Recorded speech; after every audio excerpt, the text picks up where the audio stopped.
All right, so what's up and what's going on, everybody? This is Alex, coming in with another one. And this one right here is, if you're not built,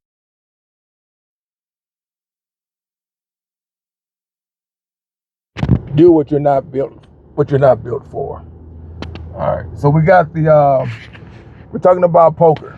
And what we're talking about are certain games that you see us play in the poker house.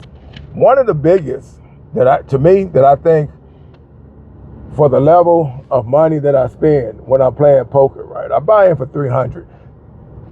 I'm down to 220 now as far as my buy-ins. So I actually took $80 off. I keep $80 in my pocket, and I look at that as a way of having good luck for some reason, that I'm having good luck by doing that. So I won't put the whole 3 on the table. I'll put 280 on the table, and that's what I buy in with.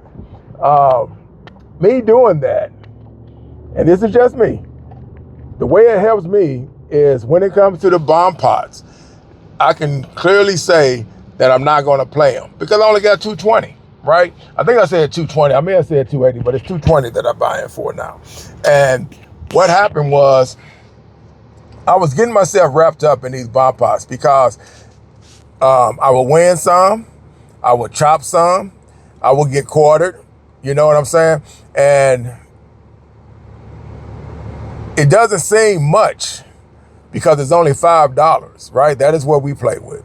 We go $5 for anybody who wants to play the bomb pot. It's PLO. It's capped to 25. You can't go no higher than 25. I don't care if you flop the nuts, right? If you flop the straight flush or whatever, you cannot go no higher than 25 per round. So when the flop comes out, if you want to bet, you can go 25. Everybody else, they want to call, that's what they got to call, 25. Nobody can go any higher than 25, no matter how good your hand is. What does that do when you say 25? Well, for most players, if they have opportunity, especially if they drawing toward the nut, right, they will call. And a lot of times, they'll get there, right? Because whatever you flopped, right? I know I said straight flush, but let's just take it back a little bit. Let's take it back a notch. Let's say you flop a low straight, right? Because a lot of times we do that. We flop the straight. A lot of players, if they don't play these enough, they'll get carried away and they'll think they're good. They don't recognize and realize that there are 8 other players sitting at the table with them that all called to play bomb pot. So when that happens, it takes away a lot of your outs, right? You flopped the straight, sure, but somebody else could have flopped the set. Somebody could have flopped 2 pair. Somebody could be chasing to hit a higher straight, right? Somebody could be flush drawing, right? So there's a lot of variables that goes with understanding bomb pots. The biggest thing you need to realize is if it's capped at 25 per run. So we're talking about 25 after the flop, 25 after the turn, 25 the river, plus that 5. That is $80 that you just invested in that bomb pot. If you don't have enough callers to get in there, then you really can't make that much money off of it, right? Because a lot of times you rarely see scoops. You do see them, but you rarely see a scoop. So it's basically trying to get players in, don't run them off, and try to get that fish. Try to get somebody that's chasing. And don't run them off. And then that way you can make money, right? Because they may see something that they got an opportunity for. And if you bet 25, you'd probably just chase that player off. If they're loose, they're going to call because they don't care. They're going to call. And that can win for you. But still, my point on this is you're not going to win every bomb pot. So let's say you win 2 or 3 bomb pots, right? Let's just say you chop up 3 in a row. Because I've done that before. I've been a part of bomb pots where 3 bomb pots can go across, and I've chopped it up. And I bet low. I don't bet high. I bet low to bait that hook, right? Especially if I know I got quads. I'll let everybody do the betting for me, and then I'll come along, and then I'll finish it off by making the 25, and then 2 or 3 other players still may call, because if I got quads, they may have had a boat. They may have a set of 9s with them 2 4s on the river, on the board, and now they don't see my quads, they got a boat. So basically it works. You get what I'm saying? But that is how you rope players in. But still, bomb pots. You get 4 cards in your hand, you get 2 boards, it's capped, and for the most part, somebody's gonna win, and you're gonna probably have 7 other players that's gonna lose. Now, for some reason, if you get lucky and have 7 players call, then the 2 players, if they have to chop, that's gonna be a good day for them, right? Because 7 players just went in $80. 7 times 80, that's a good hit, right? So you're gonna win some, between you and the other player, you guys are gonna chop it up pretty good. But it's rare that ever happens. The most you try to get in is at least 2 more people with you, right? You at least want 4 players to be in that bomb pot. And that way you can look like you're making some money. But still, let's go with the person that loses. If you're playing bomb pot, and I know somebody yesterday that did exactly this, kept playing the bomb pots. And I said, hey, you may want to take a break on the bomb pots. And they said, well, you can't win if you don't play. This is true. This is true. Just like they say about the lottery. You can't win if you don't play the lottery. I get it. But you got to remember, if you're losing, then the only thing you're trying to do is get your money back. And that's not a good feeling, right? Especially if you were up already. And the bomb pots is what crushed your dreams, right? The bomb pots took everything away that you were winning because you played every bomb pot. That is $80, $160 an hour if you play the bomb pot. And if you bet it all the way through, every time, that's $160 an hour that you just lost, right? $160 an hour that you lost. If you play it all the way through, the best way to play a bomb pot is hopefully you land a boat, right? Let's just say you get a boat. There's an opportunity that somebody can get a bigger boat, but at the same token, you want the nuts. You want them ace kings. You want them ace queens. You want something like that, right? When it comes to your variables, you want your hands to be like that when you get boats. You don't want it to be that you got deuces full of 3s because somebody else may come back and hit 4s full of 3s or whatever. I'm trying to make sure I'm saying it right, but I've seen boat over boat, right? Because somebody had said they had a boat and then somebody had a bigger boat. So that happens. That's a wipeout. So you always want to make sure that you draw hands, and you're going to see a free board, right? You're going to see 2 free boards doing a bomb pot. When you're playing PLO bomb pots, for the most part, when you're playing double board, they're gonna give everybody 4 cards, and then they're gonna throw 2 boards out, right? 2 boards, and then you go from there, right? If you got something that makes sense, if you got them aces, them kings, and them aces, them kings hit the board, and it's a boat, then by all means, you're supposed to go for it. That's a good day for a bomb pot. But when you're looking at the low end of it, you can get lucky and still win, right? You can get lucky and still win, but if you don't, then you lost. That's why you always want to concentrate on high cards. My thing is, when I used to play bomb pots, because like I tell you, man, I don't mess around with bomb pots anymore. When I got done having my little hiatus and I went into that cave and said I'm not coming out until I figure this out, bomb pot, I scratched off the list.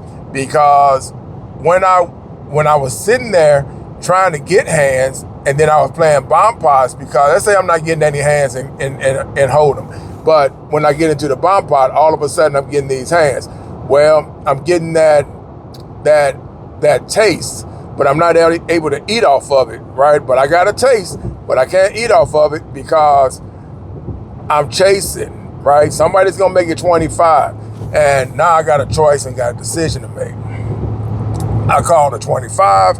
On the flop, I call it 25 again on the river, because all I need is that card to go up top, not the bottom. And that is what happens. I played a bomb pot and I had a nut flush draw, right? I'm sitting with the ace king. 2 diamonds hit the table, hit the board. I'm sitting up here on the flop. I got 2 diamonds, ace king of diamond, 2 diamonds on the board. Do you know the dealer, even though we always say dealer, right? We always blame it on the dealer. The dealer put 2 diamonds on the bottom. Turn, river, both of them went diamond. None of them came to the top. So guess what? I just lost, 25.50 because I didn't bet. Because once they missed and I didn't get it, I had to fold because the flush is what I was chasing. And when I missed it, there's $50 I just threw away. You get what I'm saying? So if you continue doing that, when you keep getting these teasers and you're trying to you're trying to draw out, if you don't have that type of cash flow that you can afford those losses, right, that it will not bother you, then you need to stay away from the bomb pots, because it may be slower, meaning your hold'em hands, right, but you're not losing anything compared to what you will lose in a bomb pot. Because I'm telling you, a bomb pot will tease the mess out of you. Everybody, almost at least 6 players on that table, if it's a 9-seated table, is going to have some part of those boards. And a lot of times, players be holding each other's cards. So when they're holding each other's cards and they're wondering why their cards aren't coming out, why they're not getting what they're looking for, it's because the other player got your outs. Some of y'all got the same cards, and then some of y'all got too many of the card that you need, like diamonds. You're not going to get them because 6 players could be holding 1 diamond in their hand. Well, that's kind of far-fetched, but it could happen. Let's narrow it down and say they may have 4 of them diamonds, right? The other ones are in the deck, and they may not even get seen, right? So those cards are gone. That happens. But in my case, when that happened, that was my reason right there where I said, I'm done with bomb pots after that. I said, you know what? Take bomb pots off the table. Take them off the table. I played hands back in my mind of what I did and where it led me to. And I said, bomb pots are killing my buy-ins, right? They're taking away all my blinds that I'm trying to survive with. And when you play the bomb pot, that happens. You wind up seeing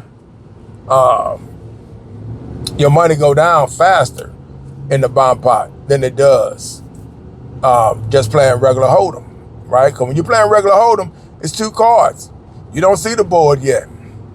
So if you don't have a good starting hand, you can easily fold. And if you're not in the blind, guess what? You didn't waste any money. But to see a bomb pot, you got to put out $5. And then that board comes out.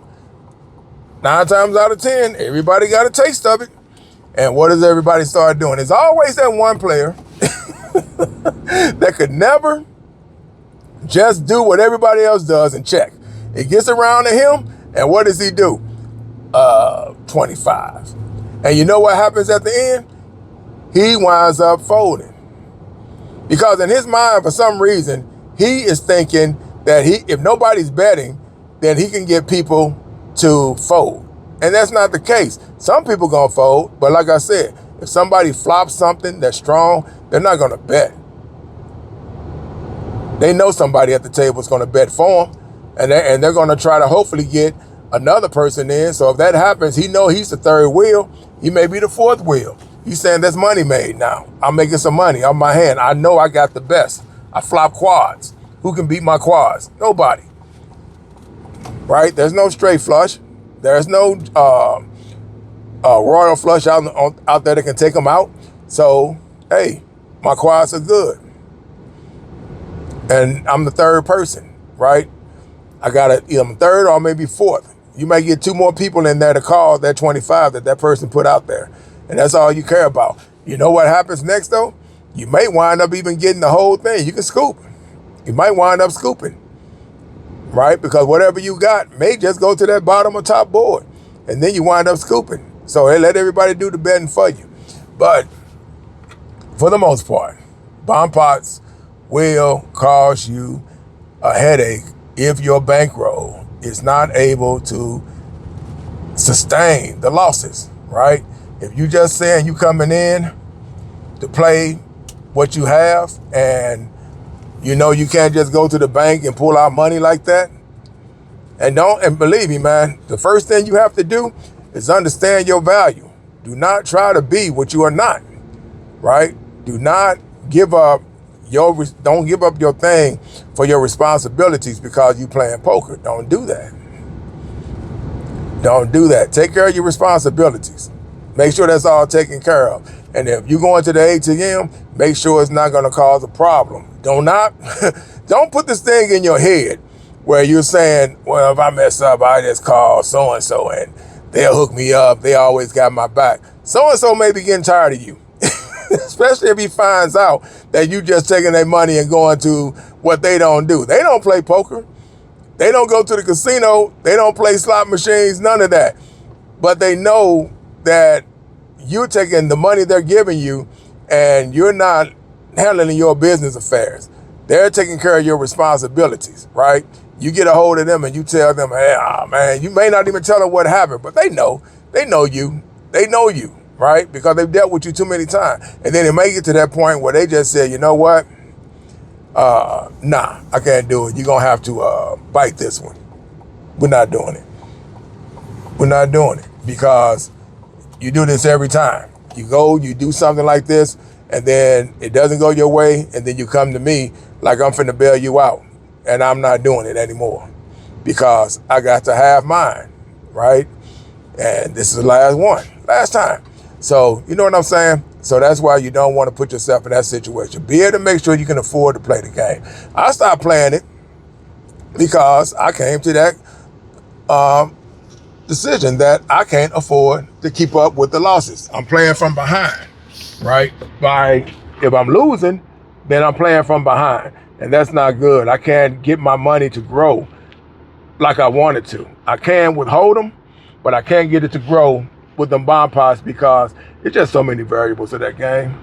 And I just said, hey, I can't afford them losses, right? They get me upset if I lose because here it is, I built up my stack in poker, and what happened? I played Bompot, and now that money that I had in 2 hours, because I went card dead and hold them as well, and here I am playing Bompots, and every time I get close to thinking I'm going to get it, I wind up where the cards go on this board, and that card goes to that board, and I don't get my win. But I just paid somebody $80. You get what I'm saying?